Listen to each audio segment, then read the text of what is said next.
अब 11 11:30 बजे का आपका।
Good morning. आवाज़ कम लग रहा है। हेलो। Good morning. कल कुछ बिजली के इलेक्ट्रिसिटी प्रॉब्लम के कारण क्लास नहीं हो पाया था, और आज हम लोग इसमें आगे बढ़ेंगे। इसमें जो एक क्वेश्चन दिए थे होमवर्क क्वेश्चन नंबर 7, उसमें से दो ही स्टूडेंट हैं जिसने कि बनाए सही सही।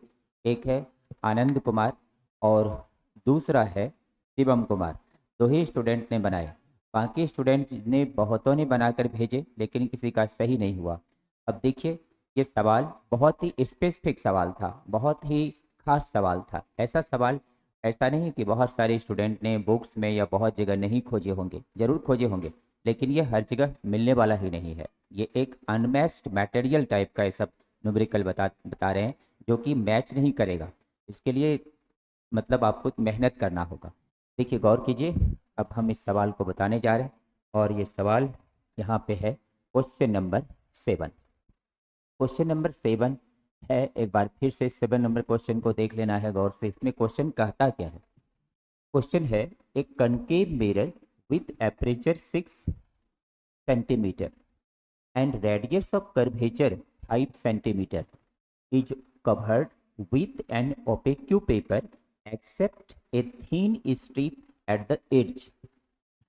At what distance from the mirror will a parallel beam of rays converge? इसका मतलब ये है कि एक अवतल दर्पण है, और उस अवतल दर्पण में ऊपर से उसके किनारे पर जो है कागज का स्ट्रिप लगा हुआ है, जो कि कुछ हिस्से को ढक रहा है।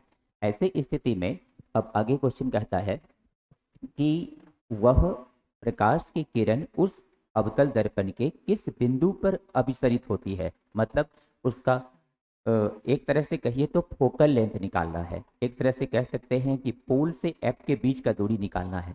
लेकिन इसमें से जो क्वेश्चन बनाए बहुत सारे स्टूडेंट, वो भी बताते हैं कि वो कैसे बनाए। उसमें से उन्हें लगा गौर कीजिए कैसे बनाए, ये अभी उतारना नहीं है। कैसे बनाया कुछ स्टूडेंट, ये भी आपको बताते हैं। देखिए, यहाँ पर कुछ स्टूडेंट ने क्या किया, यहाँ पे इस तरह से ले लिया कि इसका जो रेडियस ऑफ कर्वेचर है, रेडियस ऑफ कर्वेचर जो है, ये ले लिया उसने कि 5 सेंटीमीटर है, और यहाँ पे फोकल लेंथ निकाल दिया, r/2 कर दिया और 5/2 कर दिया। बोला 2.5 सेंटीमीटर। इतना आसान सवाल नहीं था। इसमें इतना आसान सवाल ये नहीं था, बहुत ही टिपिकल सवाल है ये। इतना आसान नहीं था जो f = 2.5 निकाल दिए। ये फार्मूला यहाँ पर यूज इस रूप में थोड़ी होगा। यहाँ एपरेचर दिया हुआ है, तो इसका रेडियस ऑफ कर्वेचर है, तो क्वेश्चन बहुत टिपिकल है, उसको ध्यान से समझना है, बिल्कुल ध्यान से समझना है। ये इसका जवाब नहीं होगा। देखिए, अब आगे हम लोग यहाँ पे चलते हैं, तो इसका सही जवाब क्या होगा, गौर करना है। सबसे पहले इसका हम लोग एक फिगर बनाते हैं। देखिए, इसका हम लोग एक फिगर बनाते हैं। यहाँ पर सबसे पहले एक फिगर बनाते हैं। ये रहा एक मिरर, ध्यान से समझना है। ये एक मिरर है, और ये जो मिरर है, इसके कुछ हिस्से को ढका गया है। तो सबसे पहले यहाँ पर हम लोग ले लेते हैं इसका ये,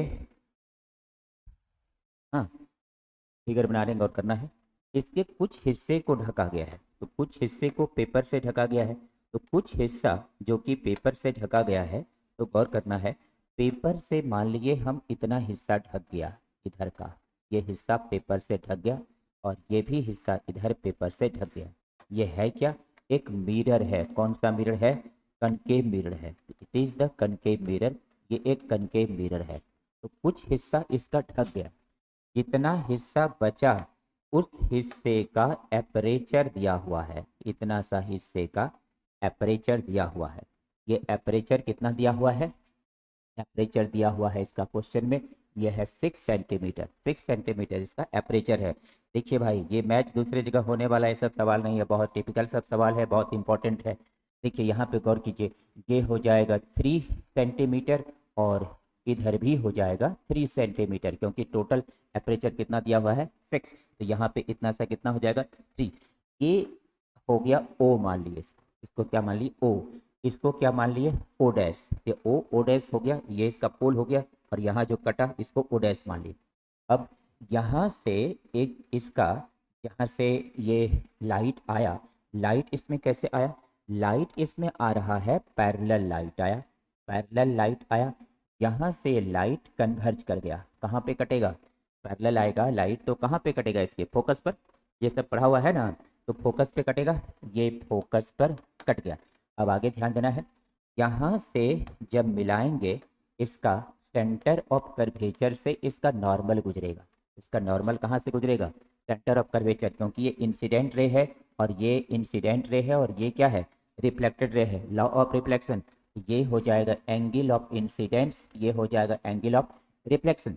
ये लाइन चूंकि पैरेलल है, पैरेलल है, तो ये हो जाएगा तब आई, और ऐसे कंडीशन में आई प्लस आर हो जाएगा, क्योंकि ये इसके पैरेलल है, तो ये पूरा आई प्लस आर, ये भी आई प्लस आर, और ये जो एंगल यहाँ पे बन रहा है ये एंगल आई, अल्टरनेट एंगल, ये आई हो जाएगा। It is the centre of curvature and it is focal length. अब देखिए, ये ओ से सी तक रेडियस ऑफ कर्वेचर दिया हुआ है, तो ओ से सी तक यहाँ पर मान कितना है? 5 सेंटीमीटर। तो ओ से सी तक ये मान कितना है? 5 सेंटीमीटर है।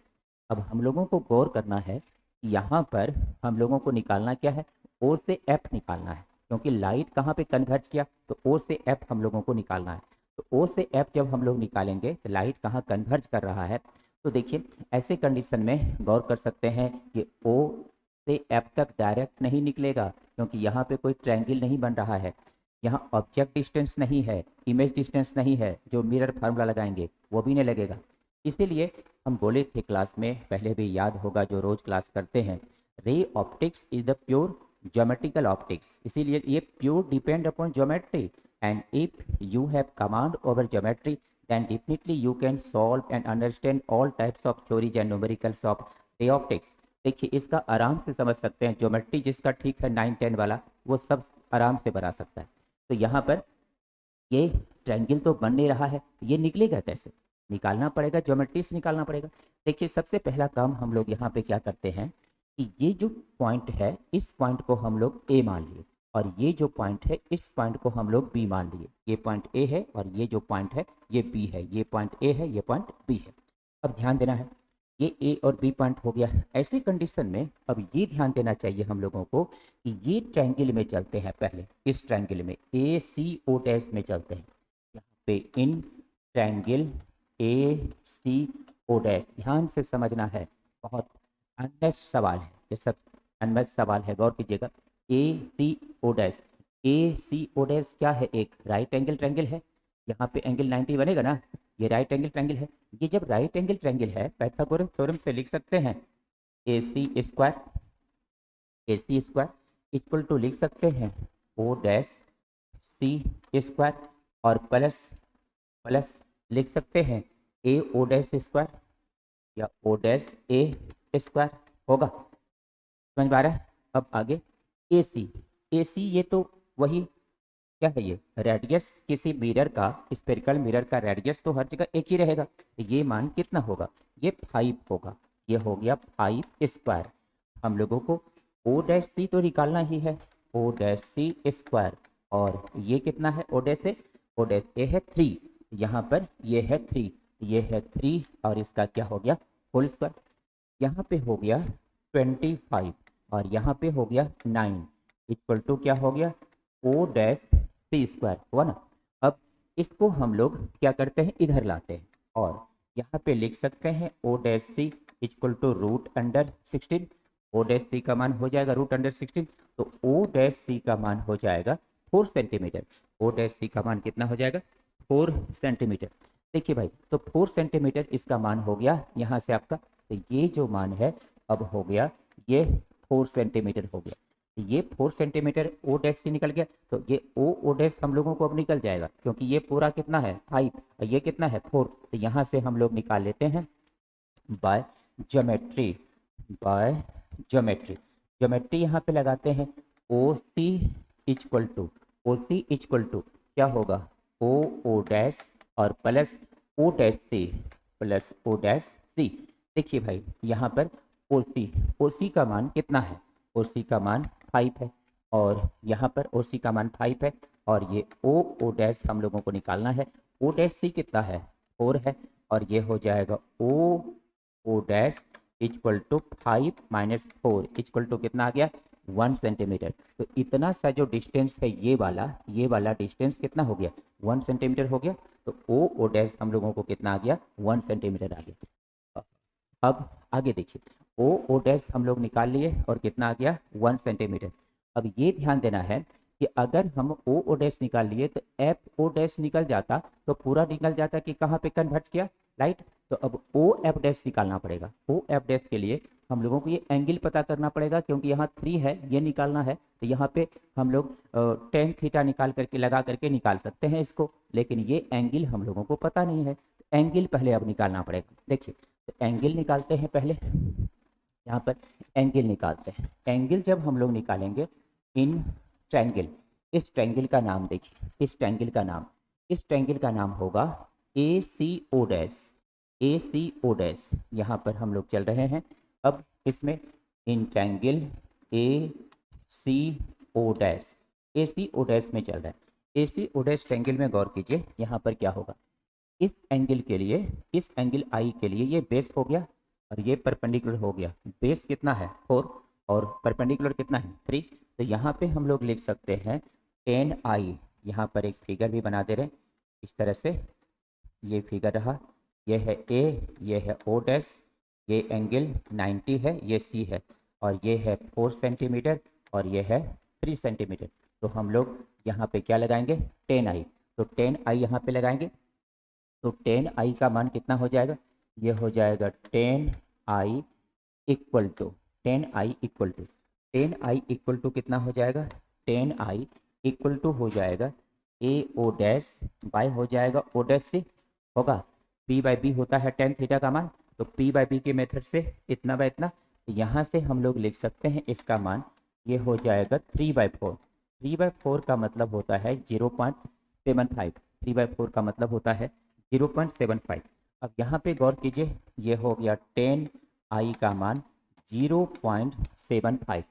अब इसका मान हम लोग टेन थीटा के टेबल में देखते हैं, टेन थीटा के टेबल में जब देखते हैं तो यहाँ पे लिख सकते हैं और आई इक्वल टू 10 इनवर्स 0.75, 0.75, ये 0.75 आपके पास टेन थीटा का साइंटिफिक कैलकुलेटर मोबाइल में भी होता है, उससे निकाल सकते हैं 10 कितने डिग्री में इतना मान होता है, या इन्वर्स में निकालेंगे तो इसका मान कितने में होता है, या टेबल किताब में भी होता है वहाँ से भी देख सकते हैं। इसका मान होता है 10 इन्वर्स और ये होता है 1037 डिग्री, यानी 1037 डिग्री का मान 0.75 होता है। अब यहाँ से एंगल ऑफ इंसिडेंस का मान कितना आ गया 37 डिग्री, एंगल ऑफ इंसिडेंस का मान कितना आ गया 37 डिग्री। अब हम लोग आगे बढ़ते हैं और अब आगे देखिए, आगे अब हम लोग यहाँ पे चलते हैं, इसको हम लोग यहाँ से इस जगह से आगे हम लोग लेते हैं। देखिए अब आगे, अब हम लोगों को आई का मान निकल गया, आई का मान हम लोग को निकल गया। अब इस ट्रायंगल में आते हैं A F O dash F, A O dash F. अब हम लोग छोटा वाला ट्रायंगल में आते हैं, ये छोटा वाला ट्रायंगल क्या है, A F O dash, A F O dash, जिसमें कि ये हम लोगों को निकालना है। तो यहाँ पर हम लोग अब इस ट्रायंगल में आते हैं, ध्यान दीजिए, यहाँ से हम लोग अब इस ट्रायंगल में आते हैं, इन triangle A F O dash. A F O dash में का फिगर भी आपको बना देते हैं ताकि किसी को समझने में कोई दिक्कत नहीं हो। देखिए भाई, इसका फिगर यहाँ पे हम लोग बना ले रहे हैं, ये ऐसे करके है, यहाँ पे ऐसे करके है, और ये क्या है, एफ है, ये क्या है, ओ डैश है, ये क्या है, ए है। ये कितना है, 3 सेंटीमीटर, और ये एंगल कितना है, आई प्लस आर। ये हम लोगों को निकालना है, यही है ना, यही यहाँ हम लोगों को निकालना है कि ओ ओ डैश एफ का क्या मान होगा, ये निकालना है। ओ डैश एफ का मान जब हम लोग को निकालना है तो इसमें भी क्या लगेगा, टेन थीटा लगेगा, इसमें भी टेन थीटा ही लगेगा। तो टेन आई प्लस आर का मान हो जाएगा, टेन आई प्लस आर का मान हो जाएगा यहाँ पर A O dash by F dash, F O dash, ये हो जाएगा A O dash by F O dash, कितना हो जाएगा। लेकिन सभी को पता होगा एंगल ऑफ रिफ्लेक्शन के लॉ ऑफ रिफ्लेक्शन के नियम से, रिफ्लेक्शन के दूसरे नियम से आई और आर क्या होता है, इक्वल, आई और आर क्या होता है, इक्वल। देयरफॉर 10 यहाँ पर हो जाएगा आई प्लस आई, ये हो जाएगा आई प्लस आई, और यहाँ पर A O dash, A O dash का मान दिया हुआ है, कितना दिया हुआ, 3 सेंटीमीटर, सेंटीमीटर यहाँ लिखना जरूरी है। देखिए भाई, तो यहाँ पर इसका मान हम लोगों को दिया हुआ है। अब गौर कीजिए, ये 3 है, और आगे आगे नीचे में क्या है, एफ ओ डैश, ये है एफ ओ डैश, ये हो गया 10, ये 10 हो गया 2i, ये हो गया 10 2i, और यहाँ पर कितना है, 3 बाय कितना है, F O dash, 3 by F O dash. अब देखिए यहाँ से 10 यहाँ पे और दे सकते हैं, ये हो गया 10 2i, आई का मान कितना है, 37, ये है 37 इक्वल टू कितना है, 3 F O dash, F O dash. अब यहाँ से ध्यान देना है कि एफ ओ डैश कितना होगा, F O dash equal to 3, और ये हो जाएगा 10 और ये कितना, 74, 1074 का मान कितना होता है बताइए, 1074 का मान बताना है सभी स्टूडेंट।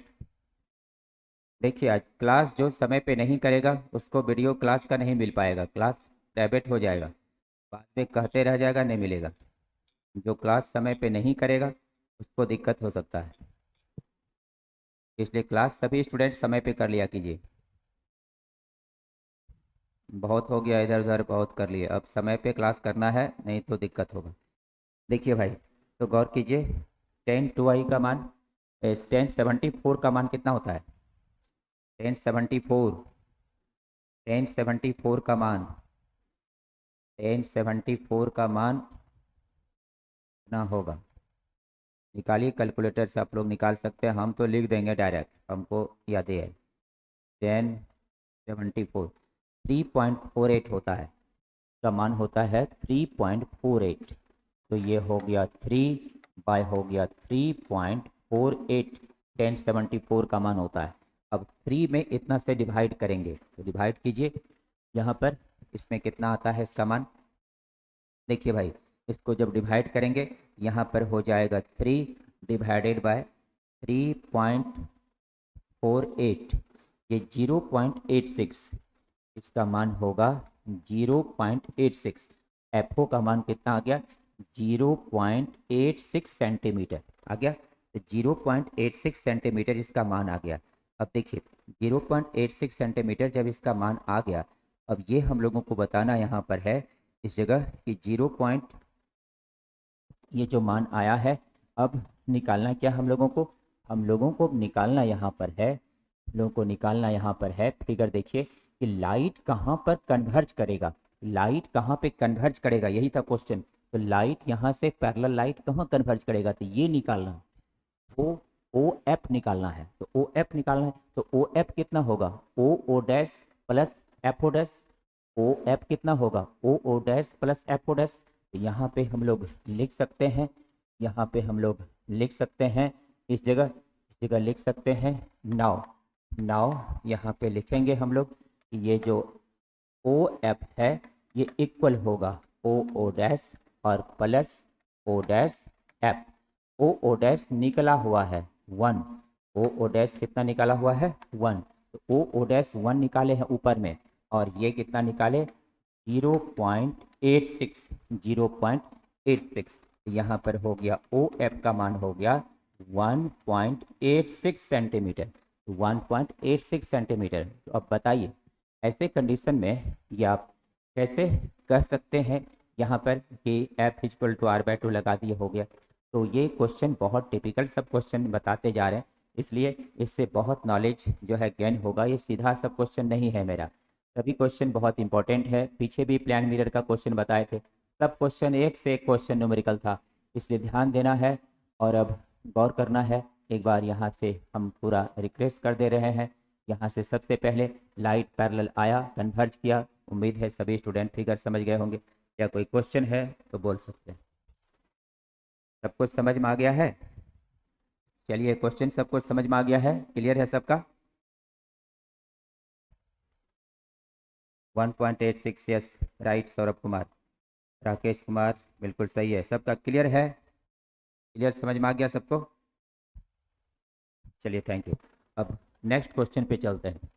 नेक्स्ट क्वेश्चन है हम लोगों का, देखिए क्वेश्चन नंबर 8।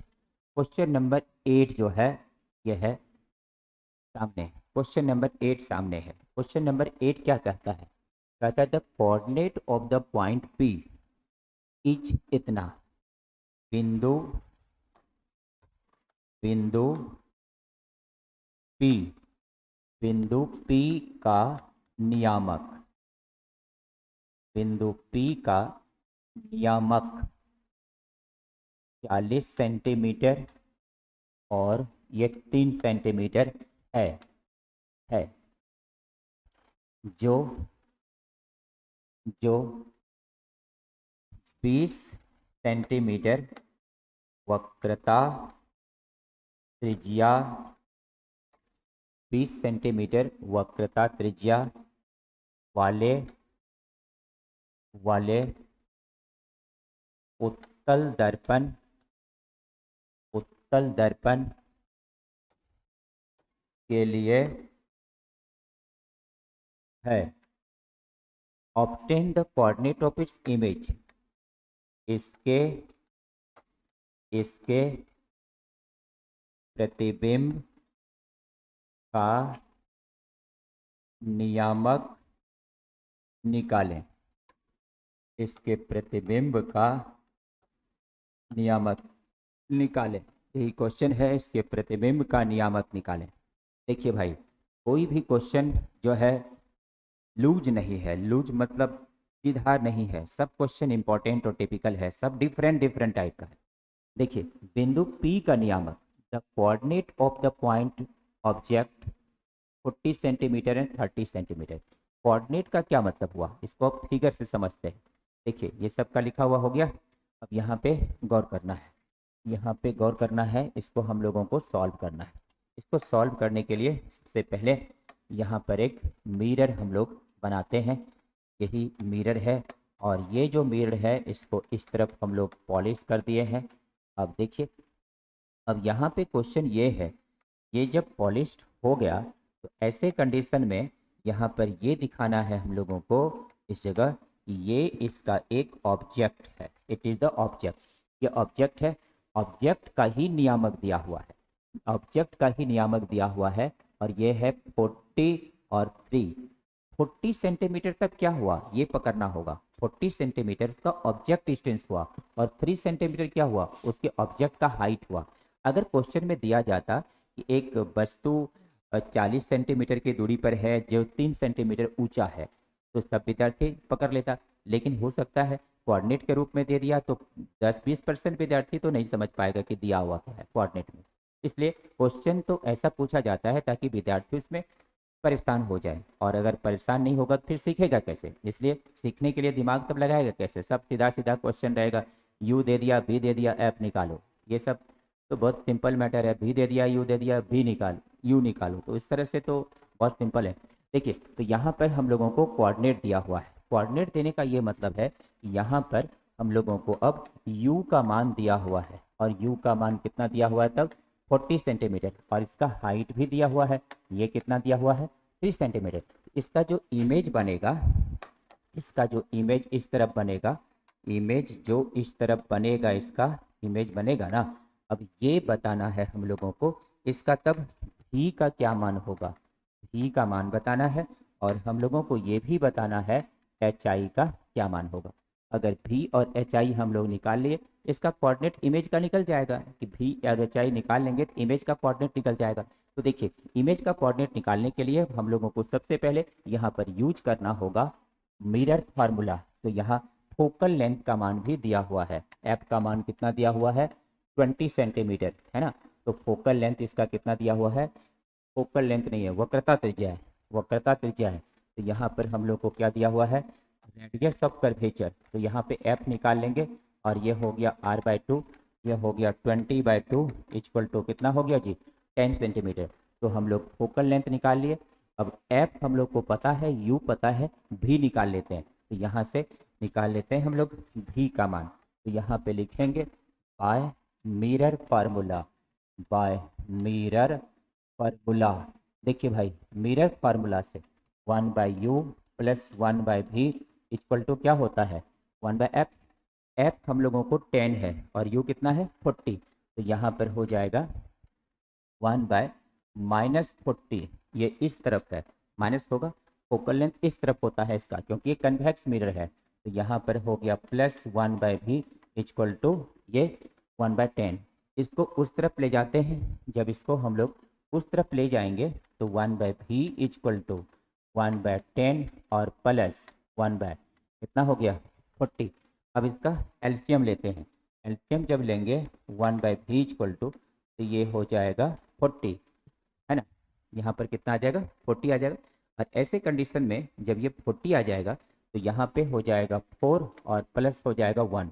तो भी का मान यहाँ पर कितना हो जाएगा, देखिए भाई, एक बार क्वेश्चन को आप फिर से देख सकते हैं। क्वेश्चन में क्या दिया हुआ है, यहाँ पर कहता है कि the coordinate of object point P, ये पॉइंट जो है पी पर इतना दिया हुआ है, ऑब्जेक्ट डिस्टेंस और इसका हाइट दिया हुआ है। तो बताना यह है हम लोगों को कि इमेज का क्या डिस्टेंस होगा।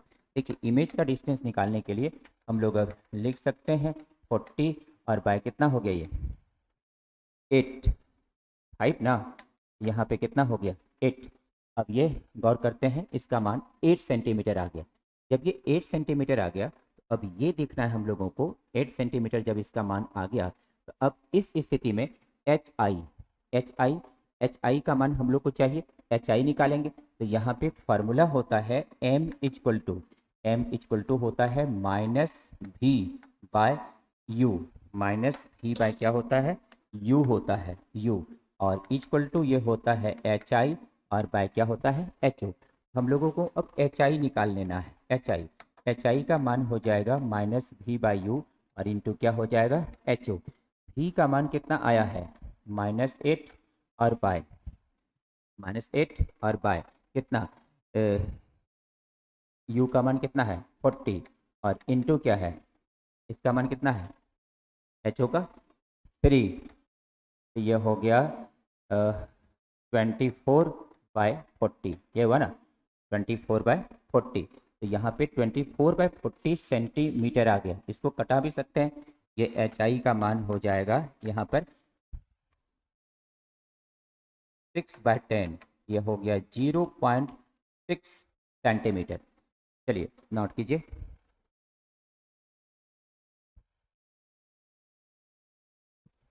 3/5, यस, नोट कीजिए, तेज से नोट करते चलिए।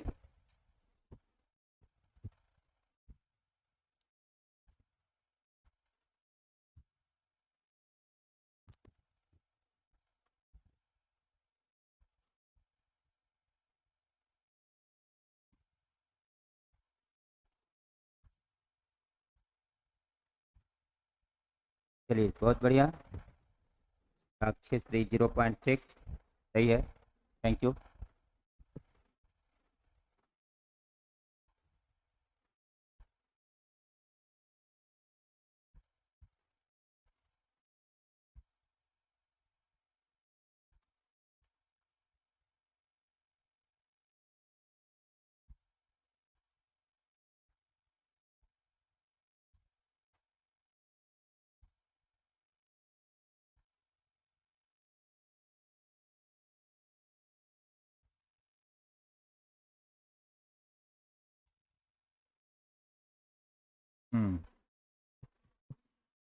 चलिए भाई, यहाँ से गौर कीजिए।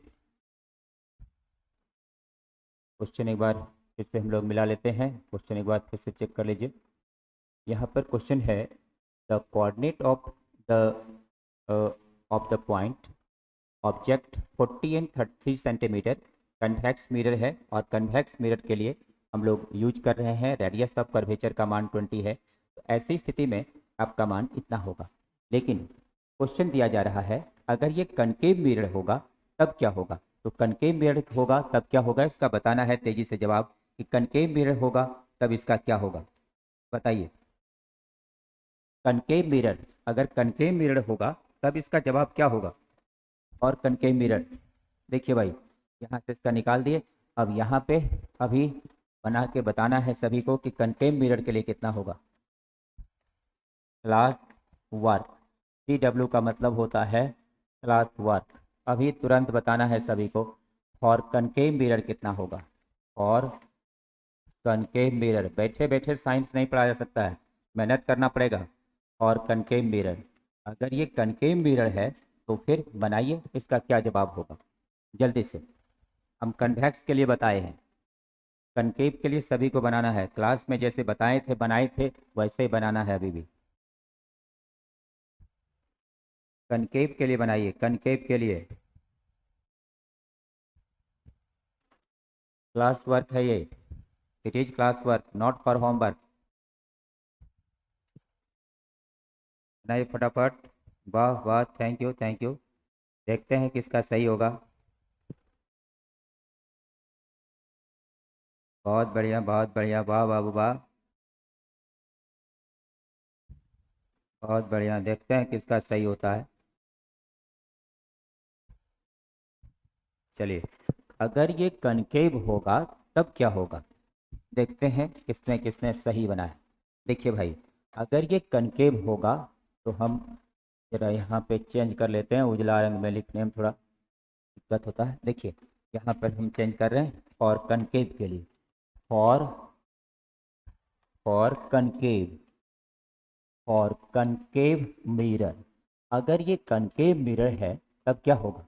कनकेव मिरर अगर है तो स्पष्ट है यहाँ पर कि इस तरह से यहाँ पे इसका कोऑर्डिनेट दिया हुआ है एक ऑब्जेक्ट का, पॉइंट पी के लिए यहाँ पे दिया हुआ है। यहाँ पे यू का मान दिया हुआ है, कितना है 40 सेंटीमीटर। फोकल लेंथ कितना हो जाएगा, फोकल लेंथ कितना हो जाएगा जी 10 सेंटीमीटर। फोकल लेंथ कितना है 10 सेंटीमीटर। हाइट ऑफ ऑब्जेक्ट कितना है यहाँ पर 3 सेंटीमीटर। तो सबसे पहले क्या निकालेंगे, अब भी निकालेंगे, और सेम प्रोसेस है, बस केवल साइन कन्वेंशन रूल फॉलो होगा। तो यहाँ पे हो जाएगा मिरर फार्मूला से 1/u plus 1/v equal to 1/f। 1/u का क्या मान होगा -40 प्लस ही एफ का क्या मान होगा -10, बिकॉज इसमें फोकल लेंथ नेगेटिव होता है कनकेव में। अब 1/v इक्वल टू, इसको उधर ले गए, 1/40 और -1/10। इसका एलसीएम कितना होगा, इसका एलसीएम हो जाएगा 40, यहाँ पे 1 और माइनस क्या होगा, 1 माइनस क्या होगा 4, 1 माइनस क्या होगा 4, तो -3/40। अगर ये कनकेव है तो इतना। अब भी का मान निकाल लिए, तो भी का मान कितना हो गया -40/3 इक्वल टू -13.3 सेंटीमीटर। अब यहाँ पे क्या निकालेंगे, अब निकालेंगे इसका HI। तो यहाँ मैग्नीफिकेशन का फॉर्मूला होता है -v/u इक्वल टू होता है HI/HO, यही होता है। अब यहाँ से हम लोग HI निकालेंगे, HI का मान हो जाएगा -v/u और इंटू HO।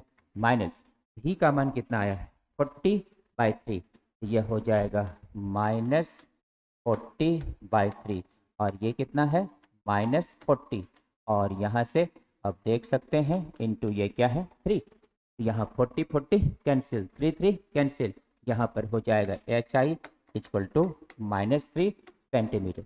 तो कोऑर्डिनेट कितना हो गया, तो यहाँ पे कोऑर्डिनेट हो गया, coordinate of image, coordinate of image. तो कोऑर्डिनेट ऑफ इमेज हो जाएगा यहाँ पर इस जगह, ये हो जाएगा ये 40 ऐसे भी लिख सकते हैं इसको, ये लिख सकते हैं -13.3 सेंटीमीटर एंड -3 सेंटीमीटर। अब ये इसका कोऑर्डिनेट हो गया, मतलब इन्वर्टेड इमेज बनेगा और रियल बनेगा। इसका मतलब साफ है कि image is inverted and image is minus, ये बता रहा है कि रियल बनेगा, और ये माइनस बता रहा है कि इन्वर्टेड बनेगा। Image is inverted inverted and real यही है। ये क्लास वर्क था, इसमें से बहुत से स्टूडेंट बनाए, और पीछे जो भी बनाए आपको ये ध्यान से देख लीजिए और नोट कर लीजिए। अगर ये कनकेव मिरर होगा तो इस तरह से होगा, अगर कन्वेक्स मिरर होगा तो उस तरह से होगा। तो इतना बहुत से स्टूडेंट का आया है, थैंक यू। चलिए, बहुत अच्छा आप लोग का आ रहा है। एमडी अफरीदी खान, आपका भी बिल्कुल सही जवाब है, थैंक यू।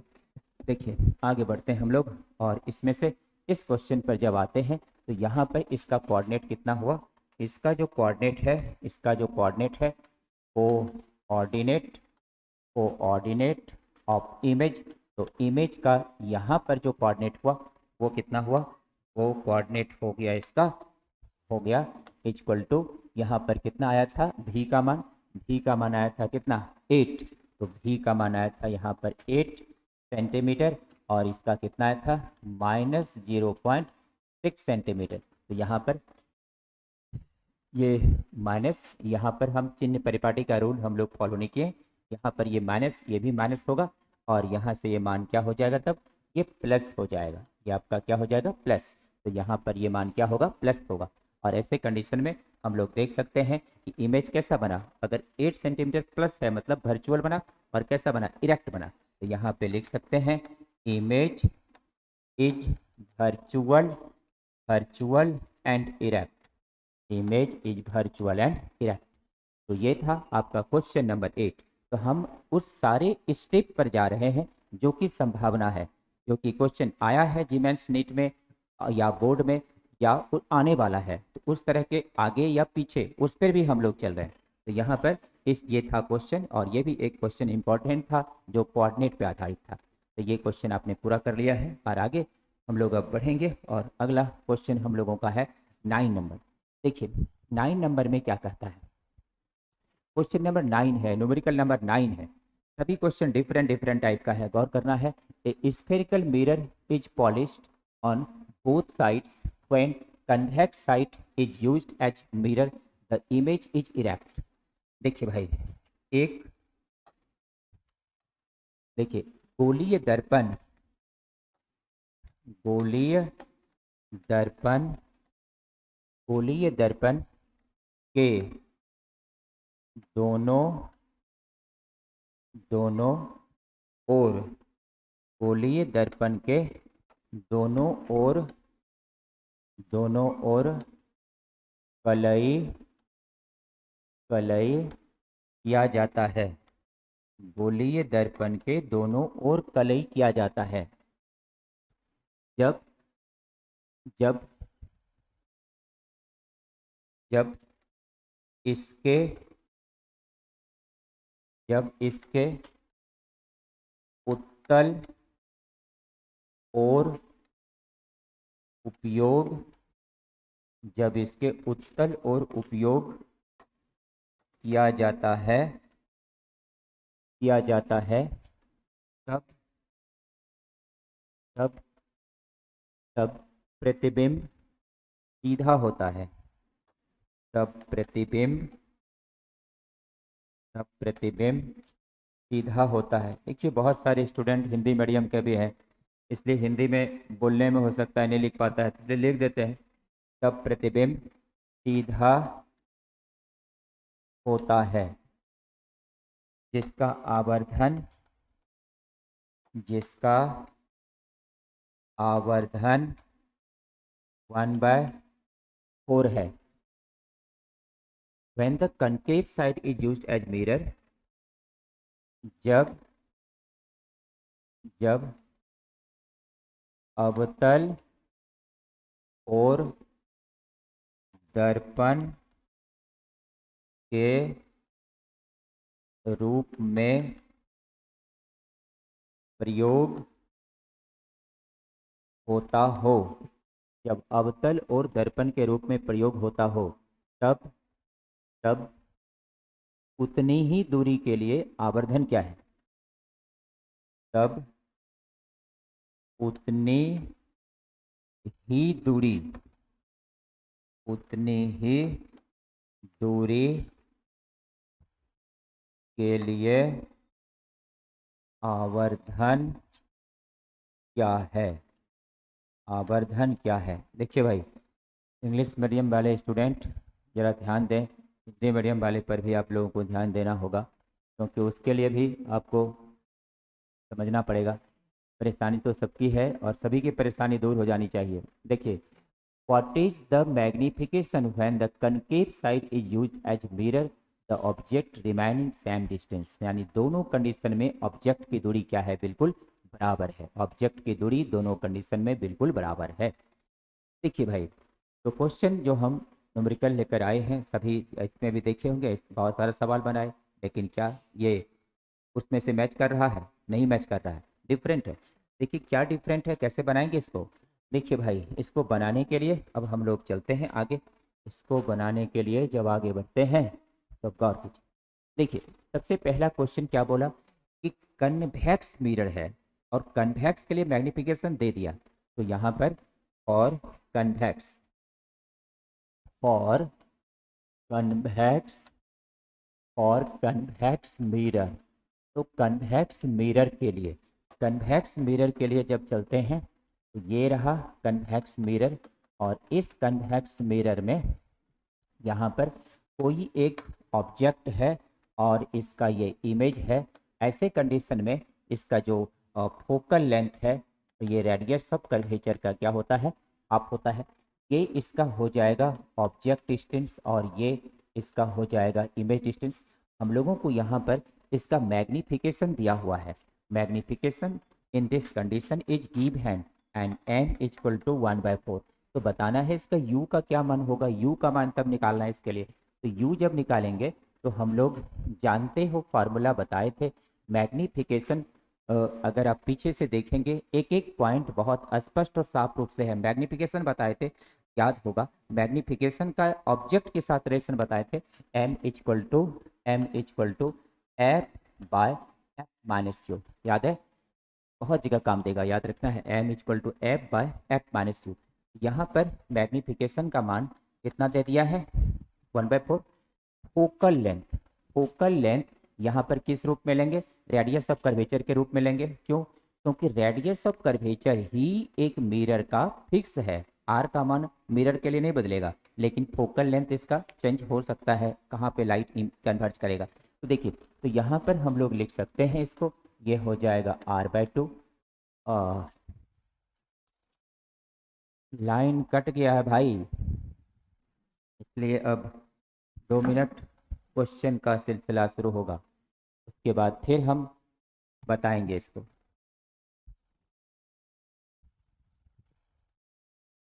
चलिए जनरेटर स्टार्ट कर रहे हैं, देखते हैं। आज जनरेटर तो कल ठीक हो गया था, देखते हैं, स्टार्ट हो जाना चाहिए। चलिए बताइए, किसी व्यक्ति के संपूर्ण चेहरा को देखने के लिए दर्पण की न्यूनतम चौड़ाई कितनी होनी चाहिए? फार्मूला बताना है। मिनिमम, मिनिमम यहाँ तो अभी नहीं चलेगा बोर्ड, बताइए। Minimum distance, minimum width of a plan mirror to locate full image of a person, बताइए। Yes yes, I ask some question to all of you. You can answer some these questions. चलिए भाई बताइए, क्या होगा? एक आदमी का चेहरा को पूरा देखने के लिए समतल दर्पण की न्यूनतम चौड़ाई कितनी होनी चाहिए? एक आदमी के संपूर्ण चेहरा को देखने के लिए समतल दर्पण की न्यूनतम चौड़ाई कितनी होनी चाहिए? उत्सव कुमार, रोहित कुमार, बिल्कुल सही जवाब है। आलोक कुमार, प्रतिभा झा, सही जवाब है आपका। 4 स्टूडेंट का सही है। हसनैन जावेद, आपका भी सही जवाब है। चलिए थैंक यू। अंशु प्रिया, आपने भी सही जवाब दिया है, थैंक यू।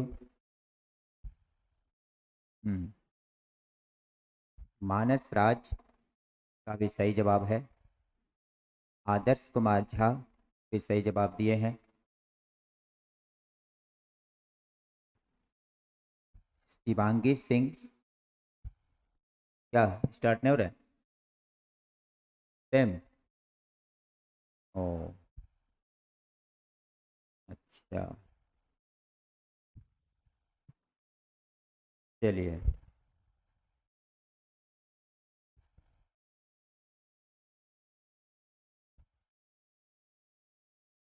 तो एक बार देखते हैं जनरेटर को।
क्लास जो है आज जनरेटर नहीं स्टार्ट हो पा रहा है, फिर से प्रॉब्लम आ गया है।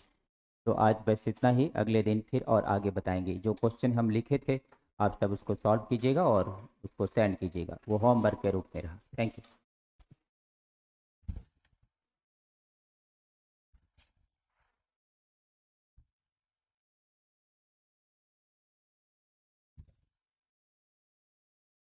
चाची, उसमें सब पढ़ाया हुआ देखो ना तो।